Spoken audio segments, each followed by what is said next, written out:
The envelope contained $50,000 in crisp $100 bills. Elizabeth knew the exact amount because the man sitting across from her had stated it calmly 30 seconds ago, like he was telling her the time. She stood frozen at the edge of the private dining section inside Aurelius, one of the most exclusive rooftop restaurants in San Francisco. Her long braids fell over the shoulders of her crisp black blazer. Her hands remained firmly at her sides. Her jaw was tight enough to crack. Dongjun sat before her with the kind of stillness that only truly powerful men possess. He was Korean, early 30s, and wearing a tailored charcoal suit that probably cost more than everything Elizabeth owned combined. His black tie was perfectly knotted. A pocket square sat precisely in his breast pocket. An expensive watch caught the warm light streaming through the floor-to-ceiling windows behind him. His hand extended across the table, holding the envelope like it was nothing. Like $50,000 was pocket change. Like he expected her to snatch it and thank him for his generosity. Behind him, two men in dark suits stood near the windows like statues. Their eyes scanned the room constantly, missing nothing. They weren't waiters. They weren't guests. They were guards, protectors, soldiers in expensive fabric. The entire restaurant seemed to hold its breath. Elizabeth looked down at the money, then back at Dongjun. Her expression was serious, conflicted, unreadable. She didn't reach for it. "No," she said quietly. The word hung in the air like smoke. Dongjun's eyebrows lifted by exactly 1 millimeter. His dark eyes narrowed, not in anger, but in genuine fascination. He tilted his head slightly, studying her like she was a rare painting he'd never seen before. "No," he repeated. Elizabeth kept her voice steady even though her heart was pounding against her ribs. "I can't accept this. I just brought you your meal and refilled your water. That's my job. This isn't a tip. This is something else, and I don't want any part of it." Dongjun leaned back in his chair. A ghost of a smile touched his lips, but it didn't reach his eyes. Those eyes remained fixed on her, calculating, measuring, intrigued. "Do you know who I am?" he asked. Elizabeth swallowed. She had heard whispers in the kitchen. She had seen how the manager practically bowed when this man walked in. She had noticed how every other staff member avoided this section like it was radioactive. She knew exactly who he was, or at least she knew enough to understand that refusing him was either the bravest or the stupidest thing she had ever done. "It doesn't matter who you are," Elizabeth said. "My answer is still no." For a long moment, Dongjun simply stared at her. The silence between them was thick enough to touch. His guards shifted uncomfortably behind him, clearly unused to seeing anyone speak to their boss this way. Then Dongjun did something unexpected. He laughed. It wasn't a loud laugh. It was soft, almost private, like she had told him a joke that only he understood. He placed the envelope on the table, picked up his glass of whiskey, and took a slow sip. "In my entire life," he said carefully, "no one has ever refused me. Not my enemies, not my allies, not the politicians who take my calls at midnight, not the businessmen who line up outside my office begging for 5 minutes of my time." He set the glass down and looked at her again. "And now a waitress in a black blazer is looking at me like my money is worthless." Elizabeth felt her cheeks flush with heat, but she refused to look away. "It's not worthless. I just didn't earn it." Dongjun's eyes flickered with something she couldn't identify. Respect, maybe, or curiosity, or something far more dangerous. He stood from his chair slowly, buttoning his jacket with precise movements. He was tall, over 6 feet, and carried himself with the easy confidence of someone who had never been afraid of anything in his life. "Come with me," he said. "I need to speak with you privately." Elizabeth's stomach dropped. "I'm working." Dongjun glanced toward the main floor of the restaurant, where her manager stood watching with wide, nervous eyes. He made a small gesture with his hand, barely a wave, and her manager immediately nodded frantically. "You're on break now," Dongjun said. 15 minutes, that's all I ask." Elizabeth looked at the envelope still sitting on the table, then at the 2 guards by the window, then at the man standing in front of her, waiting with an expression that made it clear this wasn't really a request. She had two choices: walk away and probably lose her job within the hour, or follow him and find out what a man like Dongjun could possibly want with a woman like her. She thought about her grandmother's voice in her head, the woman who raised her after her parents were gone. Her grandmother always said the same thing: "Never take money you didn't earn, Elizabeth. It always comes with chains." But her grandmother never said anything about refusing to listen. Elizabeth straightened her blazer and lifted her chin. 15 minutes, not a second more. Dongjun's lips curved into that half-smile again. "Follow me." He walked toward the back of the restaurant, and against every instinct screaming in her body, Elizabeth followed. "Before we continue with this story, I need you to do something for me. I pour my heart into these stories, and it genuinely hurts when people watch without subscribing. Please, just take 1 second and subscribe. It's free, and it means the world to me. Also, drop a comment telling me your favorite part of the story and tell me where you're watching from as well." Now, let's continue. Elizabeth followed Dongjun up a narrow staircase she didn't even know existed. Aurelius had been her workplace for 8 months, and she thought she knew every corner of the building. Apparently, she was wrong. The staircase led to a private lounge on the upper floor, a space designed for people who existed in a completely different world than the one Elizabeth lived in. The room was dimly lit, with leather chairs arranged around a low glass table. A full bar lined one wall, bottles of liquor that probably cost thousands of dollars each. The floor-to-ceiling windows offered a view of the San Francisco skyline that made the city look like a scattering of diamonds against black velvet. Dongjun's guards stopped at the door. They didn't enter. It was just the two of them now. He walked to the bar and poured 2 glasses of whiskey. When he turned and offered one to Elizabeth, she shook her head. "I don't drink during work," she said. "You're on break." "I still don't want it." Dongjun set the second glass on the bar and took a sip from his own. "You're consistent. That's rare." Elizabeth remained standing near the door, her body tense, ready to leave at any moment. "You said you wanted to talk, so talk." Dongjun walked toward the windows, looking out at the city below. When he spoke, his voice was different, less controlled, almost thoughtful. "3 weeks ago," he began, "a woman who looks exactly like you walked into one of my establishments in Los Angeles. She got past my security, accessed my private office, and stole something extremely valuable from my safe." Elizabeth's blood turned to ice in her veins. Dongjun turned to face her. "Not money. I have plenty of money. She took something personal, something that could destroy everything my family has built over 3 generations if it falls into the wrong hands." Elizabeth forced her voice to stay calm. "I've never been to Los Angeles. I haven't left San Francisco in 2 years. "I know," Dongjun said.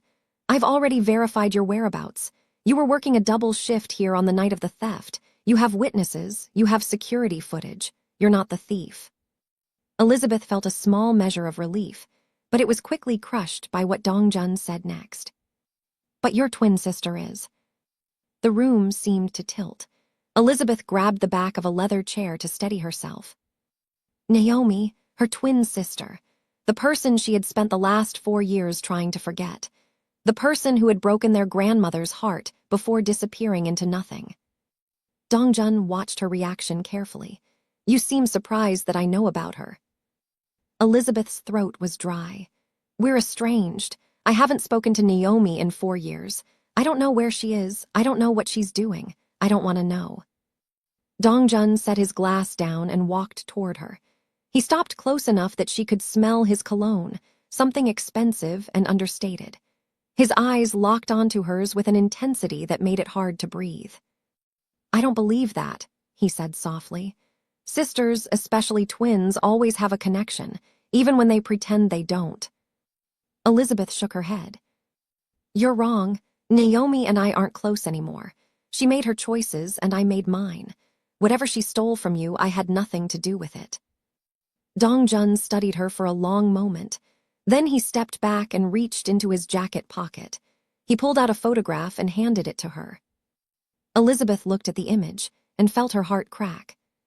It was Naomi, thinner than Elizabeth remembered, with shorter hair and darker circles under her eyes. She was caught mid-stride on a security camera, clutching a worn leather book against her chest. She looked terrified. She looked desperate. She looked like she was running for her life. "That book contains every secret my family has kept for 3 generations, Dongjun said. Names, dates, transactions, relationships. If that ledger gets leaked to the wrong people, my entire organization will collapse. People I care about will be destroyed. Some of them might not survive." Elizabeth couldn't take her eyes off the photograph. "What do you want from me?" Dongjun took the photograph back and tucked it into his pocket. "I want you to help me find her." Elizabeth looked up sharply. "No. You haven't heard my offer yet." "I don't need to hear it. I told you I don't talk to Naomi. I don't know where she is. And even if I did, I wouldn't hand my sister over to someone like you." Dongjun's expression didn't change, but something flickered in his eyes. "Someone like me." Elizabeth lifted her chin. "You know what I mean." For a moment, the tension in the room was suffocating. Dongjun looked at her with an expression she couldn't read, something between anger and admiration, frustration and respect. Then he spoke quietly. "I'm not going to hurt your sister, Elizabeth. I just want my property back, and I'm willing to pay handsomely for your cooperation." He reached into his jacket again, this time pulling out a small folder. He opened it and showed her the contents. Elizabeth's eyes widened. Inside was a detailed report about her life, her education at UC Berkeley, her degree in architecture, the firm she had joined after graduation, the financial scandal that destroyed the firm and blacklisted everyone associated with it, her 3 jobs, her tutoring side hustle, her weekend work at the boutique in Nob Hill, her savings account balance, her dream of opening her own design consultancy. "You've been researching me," she said flatly. "I research everyone," Dongjun replied. "But you're more interesting than most. Top of your class at Berkeley. Brilliant design portfolio. Glowing recommendations from every professor who taught you. And then your career was destroyed by something that wasn't your fault. You've spent 2 years rebuilding from nothing while the people who actually committed the fraud walked away with golden parachutes." Elizabeth felt exposed, violated, like he had peeled back her skin and examined everything underneath. "Here's my offer," Dongjun continued. "Help me find Naomi and recover my ledger. In return, I will fully fund your architecture consultancy. I will personally guarantee your first contract, a development project worth $2 million. And I will use my connections to have your name removed from every blacklist in the industry." Elizabeth stared at him. "That's not possible." "Everything is possible when you know the right people." She shook her head slowly. "This is insane. You're asking me to betray my sister for money and career advancement." Dongjun stepped closer. "I'm asking you to help me retrieve something that belongs to me. What happens to your sister afterward is between you and her. I give you my word that she will not be harmed. But I need that ledger back, Elizabeth, and you're the only person who can help me get it." Elizabeth looked into his eyes, searching for any sign of deception. She found none. He was telling the truth, or at least he believed he was. But that didn't mean she could trust him. "Why me?" she asked. "You have resources, you have people. Why do you need a waitress to find your missing book?" Dongjun's jaw tightened. "Because your sister is smart, smarter than anyone I've ever dealt with. She's avoided every trap I've set. She's disappeared from every radar. My best people have spent 3 weeks searching and found nothing. But there's one thing they can't replicate." He paused. "Naomi still loves you. She'll come out of hiding if you reach out to her. I'm certain of it." Elizabeth felt something twist in her chest. Love. Did Naomi still love her? After 4 years of silence? After everything that happened? She thought about the last time she saw her sister. The screaming, the tears, the broken vase on their grandmother's floor, the door slamming, the silence that followed. She thought about all the nights she had wondered where Naomi was, whether she was safe, whether she was alive. And now she had an answer. Naomi was alive. Naomi was in trouble. And Naomi was carrying something that made one of the most powerful men in California desperate enough to negotiate with a waitress. Elizabeth made a decision. "I need to think about it," she said. Dongjun nodded slowly. "I'll give you 24 hours. After that, my offer expires." He pulled a business card from his pocket and handed it to her. It was matte black with silver lettering, just his name and a phone number. "Call me when you decide," he said. Elizabeth took the card and walked toward the door. She paused with her hand on the handle and looked back at him. "If I do this," she said, "and I'm not saying I will, but if I do, I have conditions." Dongjun inclined his head. "I'm listening." "No one touches Naomi. Not your guards, not your people. No one. When we find her, I talk to her alone first. And when this is over, I walk away clean. No strings, no debts, no follow-up visits." Dongjun considered her words. Then he nodded. "Agreed." Elizabeth opened the door and stepped into the hallway. The guards watched her pass, their expressions blank. She walked down the stairs, through the restaurant, and out into the cool San Francisco night. Her hands were shaking. Her mind was spinning. But one thing was clear.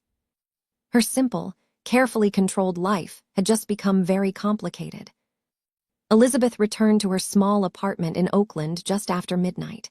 The space was barely 500 square feet, but she had made it her own. Architecture books lined the shelves. Sketches and blueprints covered the walls. A framed photograph of her grandmother sat on the nightstand, the only decoration that wasn't related to her work. She sat on her bed and stared at Dongjun's business card for a long time. Her phone buzzed with a text from her coworker asking if she was okay, saying the manager had been freaking out after she disappeared with the VIP guest. Elizabeth typed a quick response saying everything was fine and she would explain tomorrow. But everything was not fine. She opened her contacts and scrolled until she found a name she hadn't looked at in years. It was saved under Do Not Answer, and the phone number attached to it was probably disconnected by now. Naomi. They were identical twins, born 7 minutes apart in a hospital in Oakland. For the first 18 years of their lives, they had been inseparable. They finished each other's sentences. They wore matching outfits until they were 12. They shared secrets that no one else would ever know. And then everything fell apart. Their parents died when they were 10, a car accident on a rainy highway.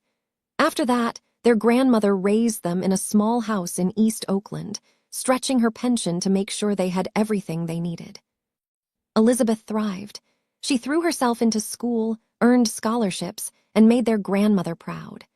She graduated from UC Berkeley with honors and got a job at a prestigious architecture firm before she was 23. Naomi went a different direction. She dropped out of community college. She started hanging around with people their grandmother didn't approve of. She borrowed money she never paid back. She lied constantly about where she was, who she was with, what she was doing. The final break came 4 years ago, when Elizabeth discovered that Naomi had stolen $8,000 from their grandmother's savings account. It was money their grandmother had set aside for her own medical expenses, for emergencies, for the final years of her life. Naomi had blown it all in 6 weeks on drugs, gambling, and a boyfriend, who disappeared the moment the money ran out. Elizabeth confronted her. Naomi denied everything. They screamed at each other in their grandmother's living room until a vase fell and shattered on the floor. Naomi left that night and never came back. Their grandmother died 2 years later, alone in a hospital bed. Elizabeth had been by her side. Naomi didn't even show up for the funeral. And now, 4 years after that terrible night, Elizabeth was holding a business card from a man who wanted her to find her sister and deliver her like a package. She set the card on her nightstand and lay back on her bed, staring at the ceiling. What had Naomi got herself into? How had she ended up stealing from someone like Dongjun? And what was in that ledger that made it worth dying for? Because Elizabeth had seen the photograph. She had seen the look in Naomi's eyes. Her sister wasn't just running, she was terrified. At 3 a.m., after hours of lying awake, Elizabeth made a decision. She picked up her phone and texted the number on the business card. "I'll help, but I have conditions. Meet me tomorrow morning." The response came within 30 seconds. "A car will pick you up at 8 a.m. Be ready." Elizabeth put the phone down and closed her eyes. She didn't sleep. The black sedan arrived at exactly 8 a.m. Elizabeth was waiting outside her apartment building, dressed in dark jeans and a gray sweater, her braids pulled back in a low ponytail. One of Dong Jun's guards held the door open for her. She recognized him from the night before. He didn't speak. Neither did she. The car drove across the Bay Bridge and into the heart of Silicon Valley. Elizabeth watched the landscape change from the urban sprawl of Oakland to the sleek, modern towers of Palo Alto. They passed tech campuses that looked like universities and shopping centers that looked like museums. Finally, the car stopped in front of a glass high-rise that seemed to touch the clouds.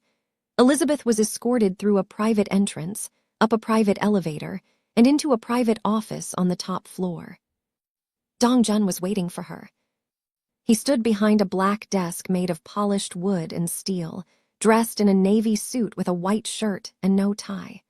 The casual look should have made him seem more approachable, but somehow it only emphasized how powerful he was, like he didn't need to dress up to prove anything. "You came," he said. "You gave me 24 hours. It's been 12. Dong Jun smiled slightly. "I had a feeling you wouldn't wait that long." He gestured toward a chair in front of his desk. Elizabeth sat down, keeping her posture straight and her expression neutral. "I've thought about your offer," she said, "and I have additional conditions." Dong Jun leaned back against the edge of his desk, crossing his arms. "I'm listening." Elizabeth took a breath. "First, I won't be involved in anything illegal. I'm not going to help you hurt people, move money, or break any laws. If that's part of the deal, I'm walking out right now." Dong Jun nodded. "That's fair, continue." "Second, when we find Naomi, your people stay back. I talk to her first. Alone. If she agrees to return the ledger, we do it peacefully. No force, no intimidation." "Agreed." "Third, once the ledger is recovered, I walk away. Completely. No surveillance. No random visits. No phone calls at midnight.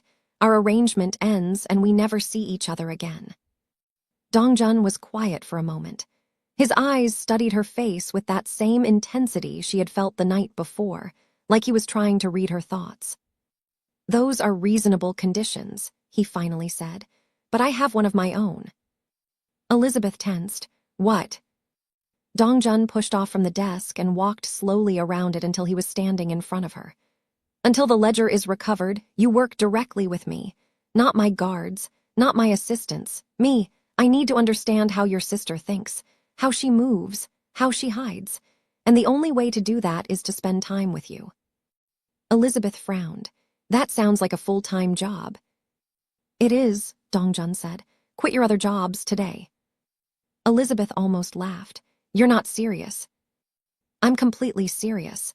I'll pay you triple your combined income from all 3 jobs, weekly, starting immediately."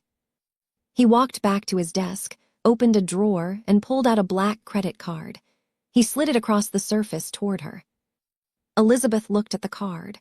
Her name was already printed on it in silver letters. This man had been so confident she would say yes that he'd already had it made. She should have been offended. She should have stood up and walked out. Instead, she found herself reaching for the card. "I'm not agreeing to anything permanent," she said firmly. "Once Naomi is found and the ledger is returned, this arrangement ends." "Of course," Dong Jun said. "That was your condition." Elizabeth slipped the card into her pocket and stood up. "So what happens now?" Dong Jun walked toward the door, gesturing for her to follow. "Now I show you my world, and we figure out how to find your sister." Over the next week, Elizabeth was pulled into a life she had never imagined. Dong Jun didn't run a single business. He ran dozens. Real estate developments in San Francisco, technology investments in Palo Alto, import-export operations that span the Pacific, a private security firm that contracted with corporations and governments alike. On the surface, everything was legal. The companies were registered. the taxes were paid. The employees had benefits and retirement plans. But Elizabeth wasn't naive. She knew that beneath the polished exterior, there were darker layers. She saw how people looked at Dongjun when he entered a room. She noticed how quickly problems disappeared when he made a phone call. She understood that his power came from places that didn't appear on any balance sheet. She attended meetings where she was introduced as a consultant without any further explanation. She sat in conference rooms and listened to discussions about property acquisitions, contract negotiations, and strategic partnerships. She was given a security detail, 2 men who followed her everywhere and said almost nothing. She hated the lack of privacy. She hated the constant surveillance. She hated feeling like a prisoner in a gilded cage. But she also started to notice things about Dongjun that surprised her. He donated millions anonymously to community programs in underserved neighborhoods. She found this out by accident when she overheard a phone call he didn't know she could hear. He was arranging for a youth center in East Palo Alto to receive a new computer lab and tutoring program. He paid his employees double the industry standard. His housekeeping staff had health care. His security guards had college funds for their children. His assistants received bonuses that allowed them to buy homes and start families. He treated the people who worked for him with respect, not fear, respect. One evening, after a long day of meetings, Elizabeth found herself alone with Dongjun in his car, being driven back to his estate in Atherton, where she had been staying for security purposes. "Can I ask you something?" she said. Dongjun looked at her. "Of course." "Why do you do it? The donations, the community programs, the employee benefits. You don't have to do any of that." Dongjun was quiet for a long moment, watching the lights of Silicon Valley pass by outside the window. "My father came to America with $20 in his pocket," he said finally. "He worked 18-hour days for years. He built everything we have from nothing, but he never forgot where he came from. He always said that power means nothing if you don't use it to protect the people who depend on you." Elizabeth studied his profile. In the dim light of the car, he looked younger, more vulnerable. "Is that why you need the ledger back so badly?" she asked. "To protect your people?"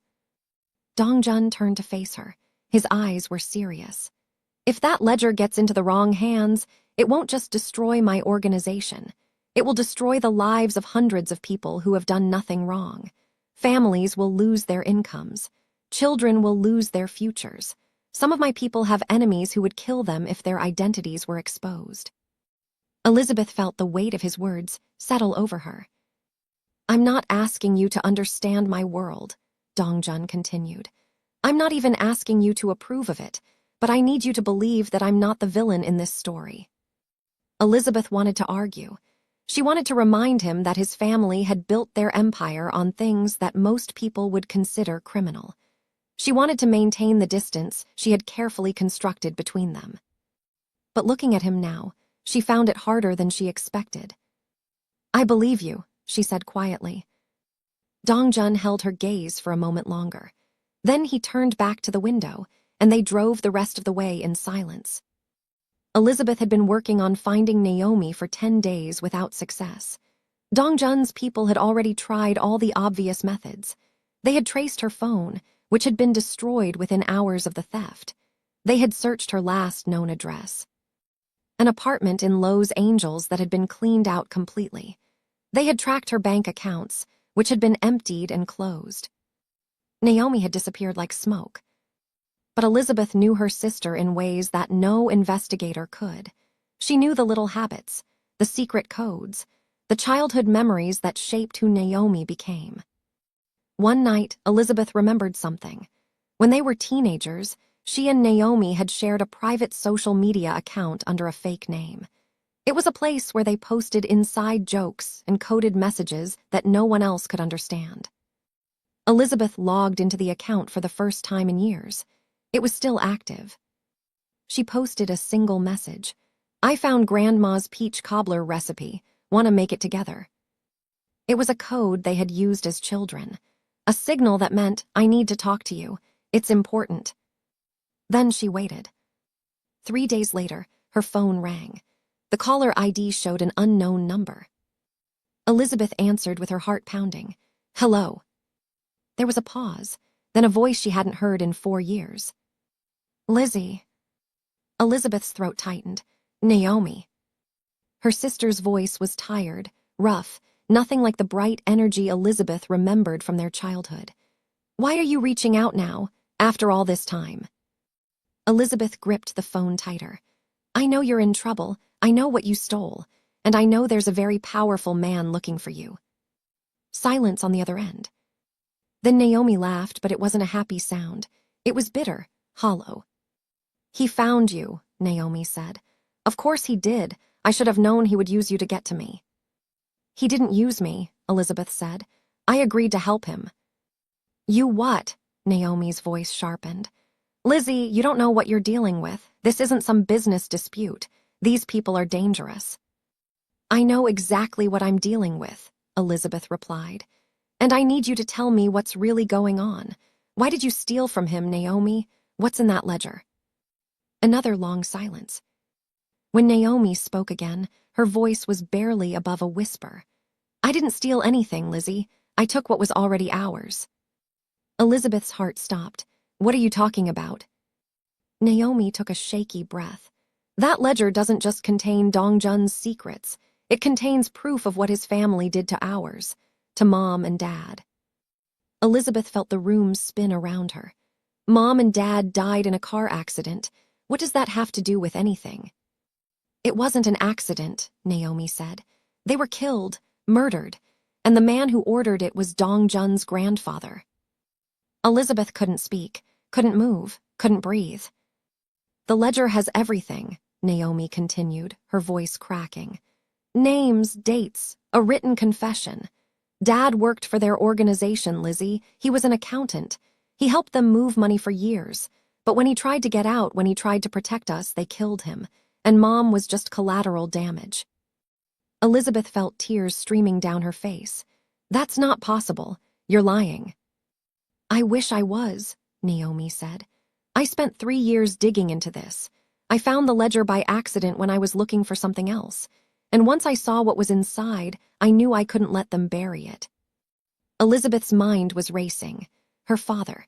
Her quiet, gentle father who read her bedtime stories and taught her to draw. He had worked for criminals. He had been murdered by them. And Dongjun, the man she had started to trust.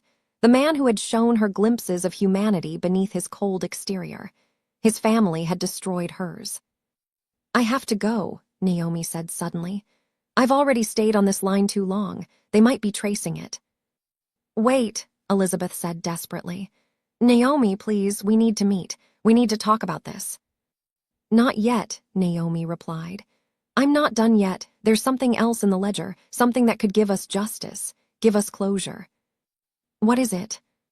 But Naomi had already hung up. Elizabeth sat in the dark, holding her phone against her chest, trying to process everything she had just learned. Her father was a criminal. Her parents were murdered. And the man she was working for was the grandson of their killer. Elizabeth didn't sleep that night. She paced her room at Dongjun's estate, replaying every word of Naomi's call in her mind, trying to find holes in the story, reasons not to believe it.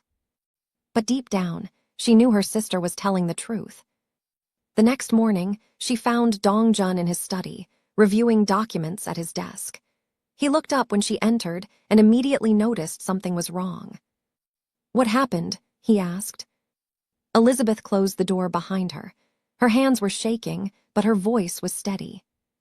I talked to Naomi last night. Dongjun set his papers down and gave her his full attention. Where is she? I don't know, she wouldn't tell me, but she told me something else. Elizabeth walked to the window, staring out at the perfectly manicured gardens. She couldn't look at him while she said this. She told me that my father worked for your family, that he was an accountant who helped launder money for your organization. She heard Dongjun's chair move. His footsteps approached her. And she told me that when he tried to leave, your grandfather had him killed. Him and my mother both. Silence. Elizabeth turned around. Dongjun's face was unreadable, but something in his eyes had changed. something like shock. "She's lying," he said, but his voice lacked conviction. "Is she?" Elizabeth stepped toward him. "Because she has proof. A written confession from your grandfather. It's in the ledger, Dongjun. That's why she took it." Dongjun's jaw tightened. He turned away from her and walked to his desk, gripping the edge with both hands. "I didn't know," he said quietly. "Didn't know what? That your family murdered innocent people. That your empire is built on blood." He spun around, his eyes flashing. "I didn't know about your parents. I was a child when my grandfather ran this organization. By the time I took over, he was already dead. I've spent the last 10 years trying to clean up the messes he left behind." Elizabeth shook her head. "That doesn't change what happened. That doesn't bring my parents back." They stood facing each other, the air between them charged with anger and pain, and something neither of them wanted to name. Finally, Dongjun spoke. "If what your sister says is true, then I need to see the evidence. I need to know what my grandfather did, not to protect myself, to make it right." Elizabeth studied his face, searching for any sign of deception. What she found instead was anguish, real, raw anguish. "You really didn't know," she said slowly. "No," Dongjun replied. "I didn't." Elizabeth felt some of her anger drain away, replaced by something more complicated. She had spent the whole night convincing herself that Dongjun was her enemy, but looking at him now, she saw someone who was just as trapped by his family's legacy as she was. "I need to find Naomi," Elizabeth said. "She has the proof, and she has answers I need." Dongjun nodded. "Then we find her together." 2 weeks later, Elizabeth received another message from Naomi.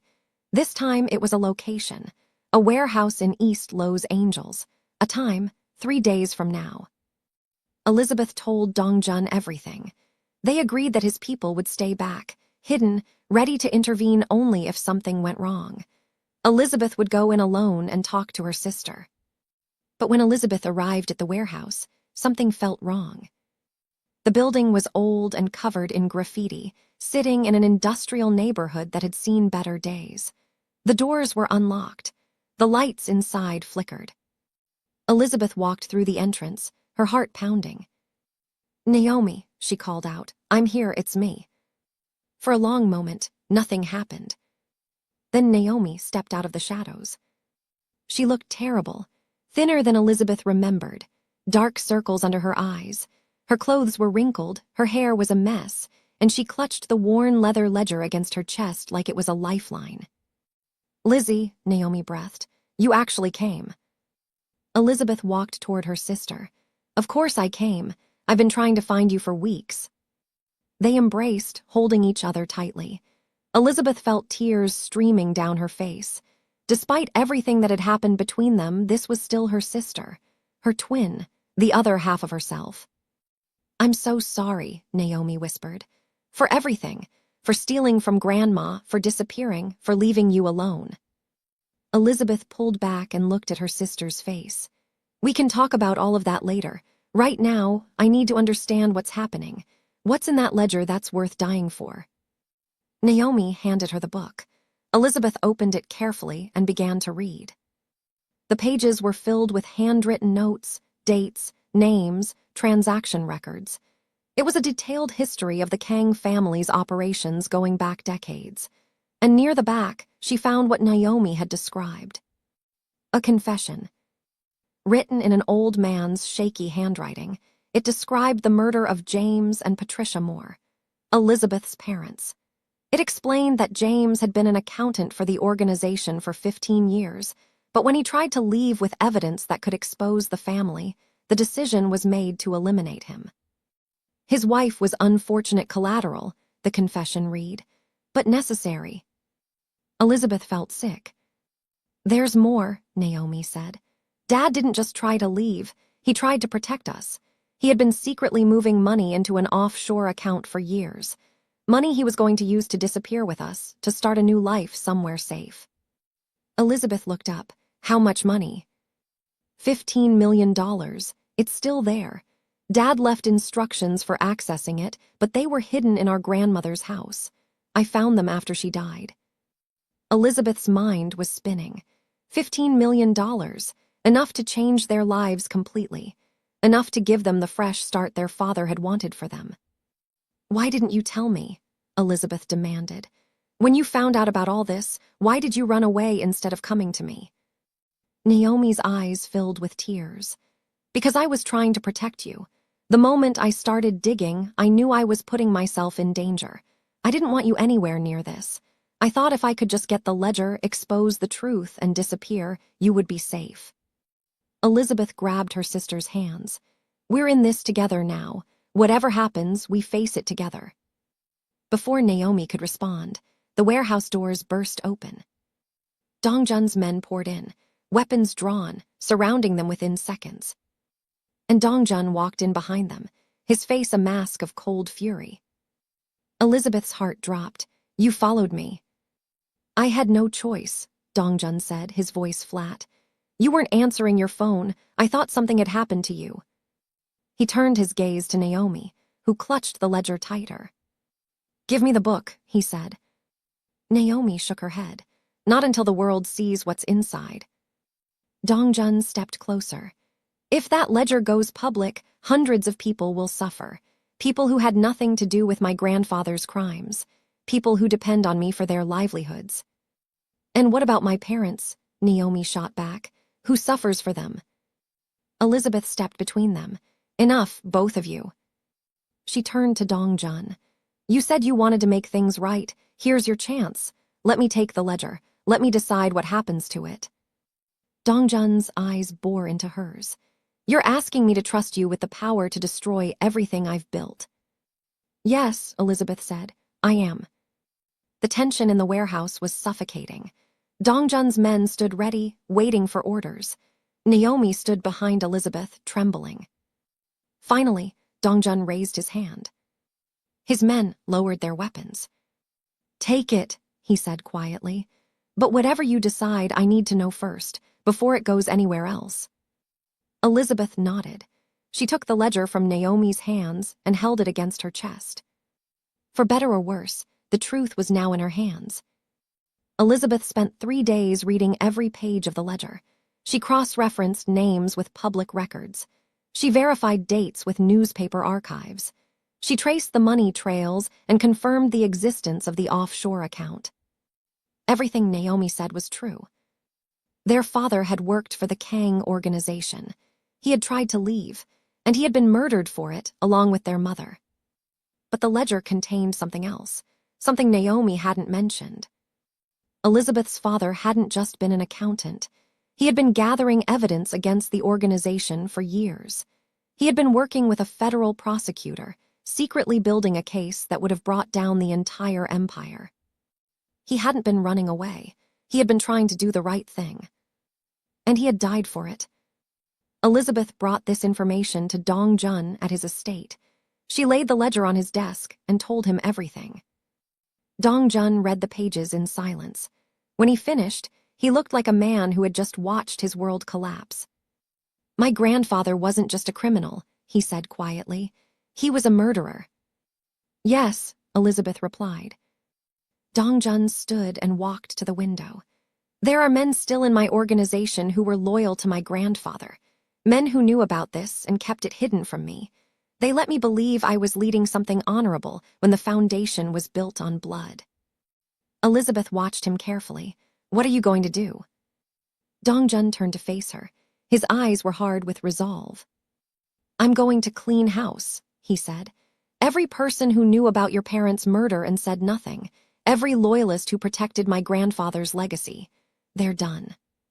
Over the next 48 hours, Elizabeth watched Dongjun dismantle the old guard of his organization.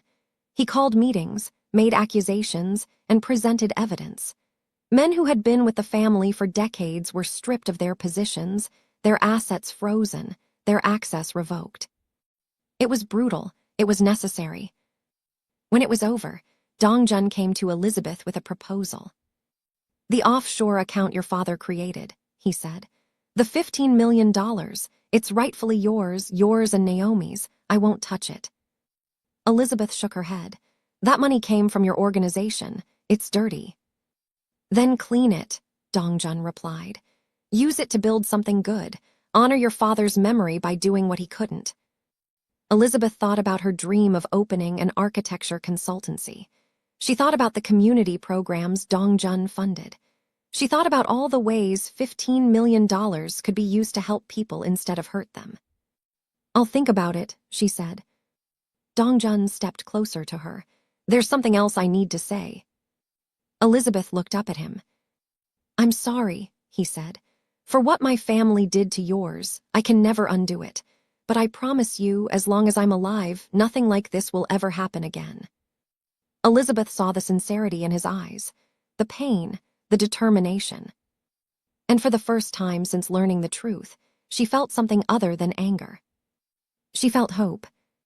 6 months later, Elizabeth stood in the center of her brand new architecture and design consultancy in Seattle. The space was everything she had ever dreamed of: bright, modern, and filled with the energy of a team she had personally assembled. Sketches and blueprints covered every surface. Scale models of upcoming projects lined the shelves.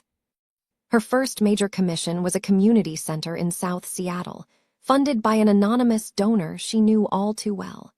The project would include after-school programs, job training facilities, and a youth recreation center. It was exactly the kind of work she had always wanted to do. Naomi had left the country 3 months ago after reconciling with Elizabeth. She was living in Portugal now, renting a small apartment near the beach. She sent video messages every week, showing off her new life, talking about the future for the first time in years. They had used part of their father's money to set up a foundation in their parents' names.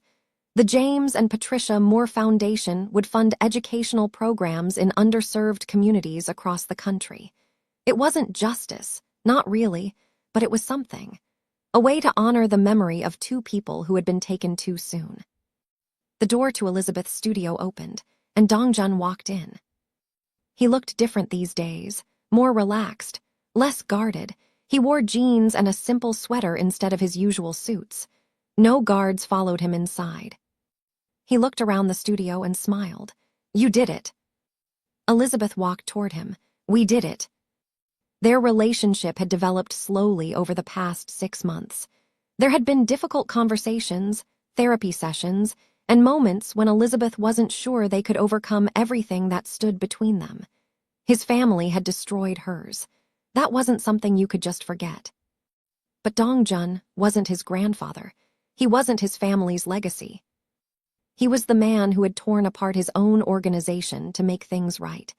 The man who had handed her the power to destroy him and trusted her not to use it. The man who showed up at her studio in Seattle without bodyguards or pretense, just to see her smile.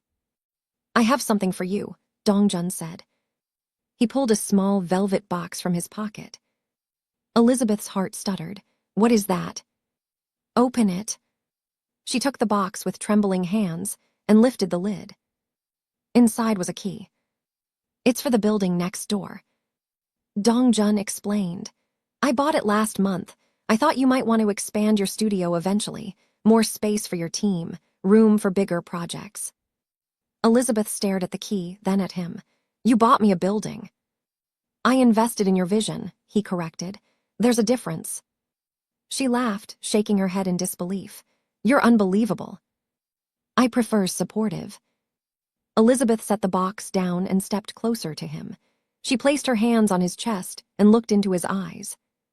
"I spent a long time being angry at the world," she said. "Angry at my sister, angry at myself, angry at the circumstances that took everything from me." Dongjun placed his hands over hers. "And now I'm ready to stop being angry. I'm ready to build something instead." He leaned down and kissed her softly. When he pulled back, there was a warmth in his eyes that she had never seen before. "Then let's build it together," he said. 1 year later, Elizabeth stood on a stage at the grand opening of the James and Patricia Moore Community Center.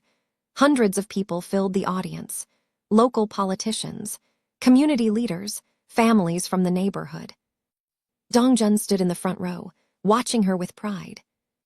Naomi appeared on a large screen behind her, beaming from her apartment in Lisbon, attending virtually because she still wasn't quite ready to come home. Elizabeth stepped up to the microphone. "Thank you all for being here today," she said. "This building represents more than just bricks and concrete. It represents a promise that tragedy doesn't have to be the end of the story, a promise that the past doesn't have to define the future, a promise that we can take the worst things that happen to us and transform them into something beautiful." She paused, looking out at the crowd. "My parents were taken from me when I was 10 years old. For a long time, I thought I would never recover from that loss. But standing here today, surrounded by all of you, I realize something important." She smiled through her tears. "They would be proud, and that's all I ever wanted." The crowd erupted in applause. Elizabeth looked at Dongjun. He was clapping too, his eyes bright. She looked at Naomi on the screen. Her sister was crying and laughing at the same time. And she looked at the building behind her, the building she had designed, the building that carried her parents' names. She had done it. Not despite everything she had been through, but because of it. Later that night, Elizabeth and Dongjun walked through the empty community center, admiring the finished space. "Are you happy?" Dongjun asked. Elizabeth took his hand. "I think I finally am." They stopped in front of a large window that looked out over the Seattle skyline. The city glittered in the darkness, full of possibility. "What's next?" Dongjun asked. Elizabeth smiled. "Whatever we want." And for the first time in her life, she believed it. If you made it to the end of this story, you're amazing. Drop a comment and let me know what part hit you the hardest. Was it when Elizabeth learned the truth about her parents? When Naomi finally reached out? When Dongjun tore apart his own organization to make things right? I want to hear from you. And if you haven't subscribed yet, what are you waiting for? Hit that button and join the family. New stories drop every day. I'll see you in the next one.